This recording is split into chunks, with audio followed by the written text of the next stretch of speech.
ഓം ഗുരുർബ്രഹ്മാ ഗുരുർവിഷ്ണു ഗുരുദേവോ മഹേശ്വര ഗുരു സാക്ഷാത് പരം ബ്രഹ്മ തസ്മൈ ശ്രീ ഗുരവേ നമഃ. പിറകിൽ നിൽക്കുന്ന ആൾ മാത്രം നിൽക്കട്ടെ. പ്രിയരെ, നെല്ലിക്കോട്ടുള്ള ഒരു വീട്ടിൽ കൂടെ ചാത്തന്റെ ഉപദ്രവമുണ്ടായി. യാതൊരു വൃത്തിയും വെടിപ്പുമില്ലാത്തവരായിരുന്നു ആ വീട്ടിലെ താമസക്കാർ. മനം മടുപ്പിക്കുന്ന ഒരു ദുർഗന്ധം ആ വീട്ടിലാകെ നിറഞ്ഞു നിന്നിരുന്നു. ഈശ്വരവിശ്വാസമില്ലാതിരുന്നതിനാൽ അവർ പ്രാർത്ഥന നടത്തുകയോ ക്ഷേത്രത്തിൽ പോവുകയോ സന്ധ്യാദീപം കൊളുത്തുകയോ ഒന്നും ചെയ്തിരുന്നില്ല. ചാത്തന്റെ ഉപദ്രവം നാൾക്കുനാൾ കൂടിക്കൂടി വന്നതോടെ ആ വീട്ടിലുള്ളവരെല്ലാം വളരെ പരിഭ്രമിക്കുകയും വിഷമിക്കുകയും ചെയ്തു. വീടിനുള്ളിൽ മനുഷ്യരുടെ വിസർജ്യം വന്നു വീഴുന്നതായിരുന്നു ആ ദിവസങ്ങളിലെ പ്രധാന ഉപദ്രവം. വസ്ത്രങ്ങളിലും പാത്രങ്ങളിലുമൊക്കെ അവ വന്നു വീഴുമായിരുന്നു. ഒടുവിൽ ആഹാരത്തിൽ വരെ വിസർജ്യം വന്നു വീഴുന്ന സ്ഥിതിയുണ്ടായി. അതറിയാനിടയായ അവരുടെ ചില ബന്ധുക്കൾ ആ വീട്ടിലെ ഗൃഹനാഥനോട് ശിവഗിരിയിൽ പോയി ഗുരുദേവനെ നമസ്കരിച്ച് സങ്കടം പറഞ്ഞാൽ ചാത്തന്റെ ഉപദ്രവം നീങ്ങിക്കിട്ടും എന്നുപദേശിച്ചു.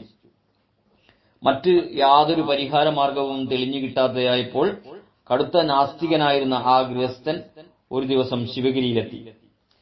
പർണശാലയ്ക്ക് പുറത്ത് ഇരിക്കുകയായിരുന്ന ഗുരുദേവനെ കണ്ട് വന്ദിച്ച ശേഷം അയാൾ ചാത്തന്റെ ഉപദ്രവത്തെപ്പറ്റി സങ്കടത്തോടെ പറഞ്ഞു. അയാളുടെ വൃത്തിയില്ലായ്മയും ഈശ്വരവിശ്വാസമില്ലായ്മയും ഒറ്റനോട്ടത്തിൽ മനസ്സിലാക്കിയ ഗുരുദേവൻ അപ്പോൾ ഇങ്ങനെ പറഞ്ഞു: ഈയിടെ ഇവിടെ അടുത്തുള്ള ഒരാളുടെ വീട്ടിൽ ചാത്തന്റെ ഉപദ്രവമുണ്ടായി. അത് മുണ്ടയിൽ രാമനാണ് തീർത്തുകൊടുത്തത്. നിങ്ങൾ ചെന്ന് അവനോട് പറയുക. അത് കേട്ട് ആ ഗൃഹസ്ഥൻ മുണ്ടയിൽ രാമനെ അന്വേഷിച്ച് കണ്ടെത്തി സഹായം അഭ്യർത്ഥിച്ചു. ഗുരുദേവൻ പറഞ്ഞിട്ടാണ് അയാൾ സഹായം തേടി വന്നതെന്നറിഞ്ഞ രാമൻ ഇപ്രകാരം പറഞ്ഞു: നിങ്ങൾ എന്താണ് പറയുന്നത്? എന്നെക്കൊണ്ട് വല്ലതും സാധിക്കുമോ? ഗുരുദേവൻ കൽപ്പിച്ചതുകൊണ്ടാണ് ആ വീട്ടിലുണ്ടായ ചാത്തന്റെ ഉപദ്രവം അന്ന് തീർന്നത്. വന്നയാൾ: മിസ്റ്റർ രാമൻ, ഒഴിഞ്ഞുമാറി എന്നെ കൂടുതൽ വിഷമിപ്പിക്കരുത്. രാമൻ: നിങ്ങൾ ചെന്ന് ഗുരുദേവനോട് തന്നെ അപേക്ഷിക്കണം, അല്ലാതെ മറ്റു പരിഹാരം ഒന്നും തന്നെയില്ല. ഒടുവിൽ അയാളുടെ നിർബന്ധം സഹിക്കവയ്യാതായപ്പോൾ രാമൻ കൂടി അയാൾക്കൊപ്പം ഗുരുസന്നിധിയിൽ എത്തിച്ചേർത്തു. ഗുരുദേവൻ: എന്താണ് രാമനുമായിട്ട്? ഗൃഹസ്ഥൻ: അവിടുന്ന് കൽപ്പിച്ചാലേ ചാത്തന്റെ ഉപദ്രവം അവസാനിപ്പിക്കുകയുള്ളൂ. ഗുരുദേവൻ: നാം പറഞ്ഞാൽ അവസാനിക്കുമെന്ന് നിങ്ങൾക്ക് വിശ്വാസമുണ്ടോ? ഗൃഹസ്ഥൻ: തീർച്ചയായും ഉണ്ട് സ്വാമി.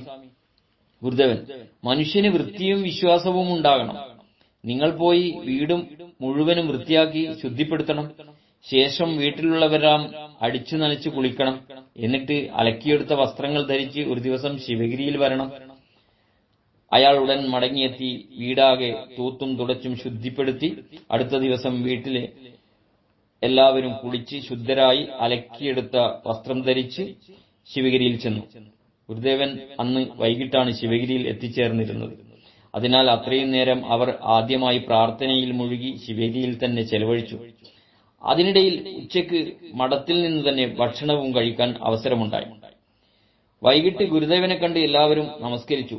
വീടിന്റെ അകവും പുറവുമെല്ലാം വെടിപ്പാക്കിയ വിവരം ഗൃഹസ്ഥൻ തന്നെ ഗുരുദേവനെ അറിയിച്ചു. പിന്നീട് മടങ്ങിപ്പോകുന്നതിനായി അവർ തിരിഞ്ഞപ്പോൾ ഗുരുദേവൻ ഇപ്രകാരം കൽപ്പിച്ചു: നിങ്ങളുടെ പിറകിൽ നിൽക്കുന്ന ആൾ മാത്രം അവിടെ നിൽക്കട്ടെ. ആ കൽപ്പന കേട്ട് അവരെല്ലാം തിരിഞ്ഞു നോക്കി. എന്നാൽ മറ്റാരും അപ്പോൾ അവർക്ക് പിന്നിലുള്ളതായി അവരാരും കാണുകയുണ്ടായില്ല. അത് ബോധ്യപ്പെട്ടപ്പോൾ തങ്ങൾക്ക് പിന്നിൽ അദൃശ്യനായി നിൽക്കുന്ന ചാത്തനോടാണ് ഗുരുദേവൻ അവിടെ നിൽക്കാൻ ആജ്ഞാപിച്ചതെന്ന് അവർ വിശ്വസിച്ചു. സമാധാനത്തോടെ മടങ്ങിപ്പോയി. പിന്നീട് ചാത്തന്റെ യാതൊരു ഉപദ്രവവും അവരുടെ ഗൃഹത്തിലുണ്ടായില്ല. സ്നേഹപൂർവ്വം, രഞ്ജൻ, കൈനാടത്ത്.